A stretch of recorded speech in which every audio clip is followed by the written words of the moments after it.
the main topic of this week. Okay, this is number one. This is number one of the week. So we talked a little bit about it last week, and unfortunately, It escalated. And it's continuing to escalate. It escalated past the point. Do you hear that? There's like a... maybe me. Whoops. But yeah. The escalation. So it did escalate. It's tough, man. So Palestine. The Palestinian situation has definitely escalated to a point where we are now past the thoughts and prayers. Whoa, what do you mean? No, I mean like thoughts and prayers usually to me are reserved for when things are in the beginning. After that, action needs to be taken. Oh, I see what you're saying. Yes. So that's what I mean. Yeah, you can still have your thoughts and prayers, but you need to do a little more because now the shit's getting out of hand. Yeah, exactly. Now it's too much. It's too much. I mean, and people need. And by the way, it's been too much. It's been too much this whole time. So let's not act like it wasn't. But the reason I say it's getting past that now and it's too much now is because you are actually seeing non-Palestinians, non-Arabs, people that have nothing to do with the situation, not in politics or nothing, just the average Joe saying, "Holy shit, there's something wrong. There's something wrong," yes. And that's why I say, okay. Let's leverage this because we don't generally, as Palestinians, we don't generally get the support from these third parties of people that are, non-Arab, non-Palestinian. Now it's like a global so movement. Now when I say it's not, this is starting to get serious, the movement is growing. So it's now growing. we need to try and make our voices louder here. And let the world know, get on media stations, get on every single platform we can, and let the world know what's really going on. Yeah, and you know what? I'm doing a lot of these, and you know me, like I don't really share that much stuff on my social media accounts. No, not at all. I don't. Not at all. But in the past week and a half, 2 weeks, I've been doing a lot of sharing of posts from credible sources, right? There's a lot of credible sources. Like that's what I feel like that's the least thing I can do for Palestine right now. Is to spread the word, raise awareness, make people understand what's actually going on. Because truthfully, the media and all that stuff, they're not really showing you what's really going on, at least here in the United States. No. And Western countries in general. The media in the United States definitely has, they have biases. They have biases and they have relationships that they can't really afford to lose. Exactly. Right. So to me, I don't even look to American media. I don't look to President Biden. I don't look to any of these people to expect them to retaliate because at the end of the day, I know what it is. Right. Yeah. I know what the relationship is. I know what they're going to come with. I don't vote for a president in my mind, knowing whether or not he's going to support Palestine because Correct. At the end of the day, this is America. So we know what it is. Yes. But I think, what I've seen here is as a Palestinian, what I've started to learn is that you will never get the support of the white people, black people, Hispanics, the indigenous community. People in the United States. You won't get that support unless you are out there in the field doing work. Exactly. That's what I was about to say. Because we can't keep hiding behind we live in America. And you can't. You know what I mean? Yeah. You can't keep hiding behind living in America. No more. And in addition to that, if you are not actively supporting a cause that is close to your heart, that represents who you are, how can you expect people that aren't close to this situation, that don't have family back there, that don't have any ties, whether that be to support culturally, you. Nothing. Why would they support you? No. But I mean, yes, they could see the injustices, but what's their incentive? They don't see their own, that country's own people. Yes. Of course, we are the ones who need to lead it. Us Palestinian, Arab, Americans, we lead it. They will follow us when they see what's right. And we're not going out and protesting or sharing things that are not true. No. We everything we have is true. When people see the truth, they will follow. There's no such thing as my truth, their truth. It's just the truth. Just the truth. It's just the truth. We're not lying to you. We don't have, remove the bias, remove all of that from this. Yeah. There is objectively an issue here. And don't get me wrong, I have issues with a lot of things here, but there's no way that you could look at this situation. Because a lot of issues in the United States are really opinion based. Yes. Right? And a lot of controversies here. It's like gun control, abortion. They tie back to, religion. They tie back to all types of stuff. But this is a humanitarian issue. Yes. It's true Yes. And there's only one way to look at it. I think there's only one way to look at it. And I think if you're an intelligent person, you know for a fact what is happening there is wrong. Now, whether or not you voice that has nothing to do with your intelligence. That has to do with your relationships. If your relationships, that's something else. If your relationships are inhibiting you from doing that, it's what you do at the end of the day. It's what you do. It's what you do. So yes, there are a lot of Congress men and women, right, that I know for a fact understand that this is wrong, that aren't saying anything and are actually speaking in favor of the guilty party in this situation. But I know that that's not them saying, you know, the Palestine is wrong, Palestine is this. That's them saying, I'm trying to cover my ass, which to me is a whole different thing. Now you're just spineless. Yeah. I think at this point, so, and we had this conversation earlier in the week, there are a lot of stupid people in the world. A lot. That take bits and pieces of this and shape it to what they want. Right? Media. They shape it to what they want, and they're like, oh yeah, you know, Palestinians, you know, they've been terrorists for hundreds of years. They've been this, they've been that, because that's what the media is telling them, what they're listening to. But they're not getting the real shit. You know what's interesting? It's people will not understand what it feels like until they're attacked themselves. And why I say this is, if you remember during this week, Israel bombed a building. Yeah, that was that had journalists, Al Jazeera, Associated Press. Yeah. So that building, when it was brought down, people like CNN and CNBC, whoever, they went on. They're like, "Whoa, yeah, because you're killing journalists now. You're killing us." So you know what I mean? My crazy thing is, why did they target that building? Right. So if you are them, if you're the Israeli IDF, right? Why do you target that building if you are giving them a warning? So if you're giving them a warning, they called them, they gave them a warning, like, hey, get out, we're going to bomb this building, right? So what did you do it for? You didn't do it to kill people because you gave them a warning. Yeah. So you did it literally to suppress the media coming out of Gaza. To limit, exactly. Right? So, you know, the thing is, man, is I went to the protest yesterday in D.C. And I felt like, you know, whether or not there's going to be sometimes, there was another protest earlier this week I couldn't make. There's going to be protests in the future I couldn't make. But I feel responsible to go to these protests when I can. Like, if I'm just sitting on my ass, no, I'm going to these protests. Exactly. I'm going to these protests. Exactly. Because if I don't go, how can I expect other people to go, right? Correct. But I went to this protest, right? I would say upwards of 10,000 people. Just a march, just... It looked great. You know, and one of the things that was said, and it was tough to hear sometimes because there's so many people chanting, but like the people organizing the event, one thing that I did hear is the nakba never ended.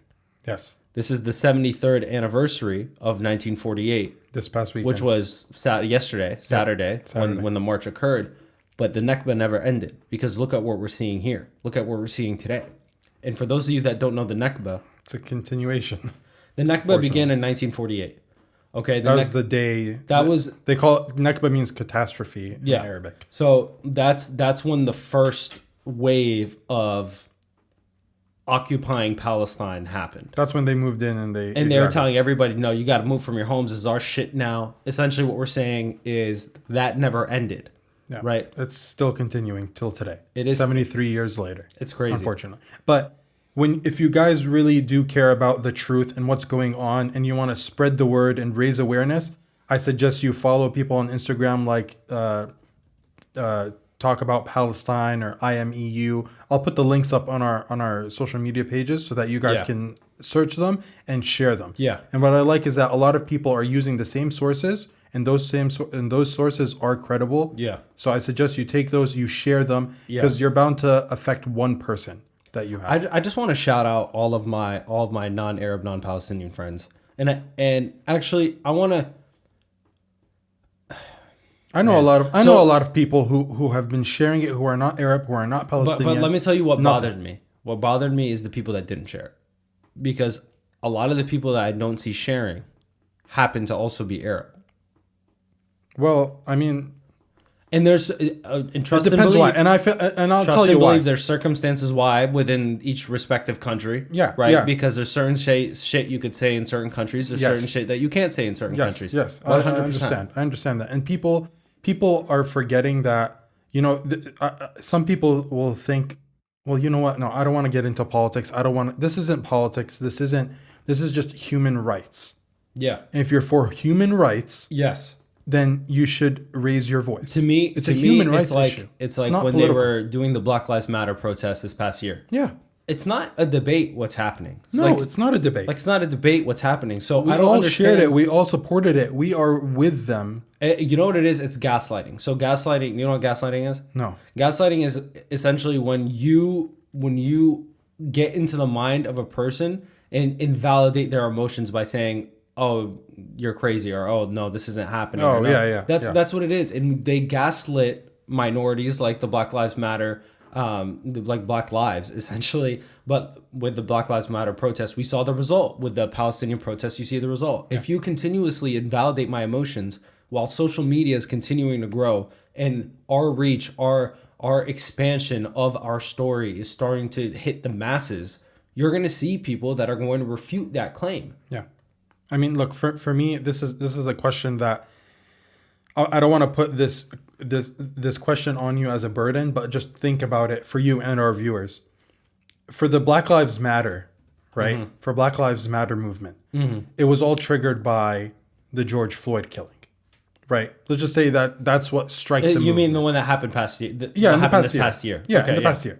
The result of that was justice for George Floyd, right? Convicted. What was his name? Derek Chauvin for 3 counts. Yes. Right. What do you think is the result of this movement? Nothing.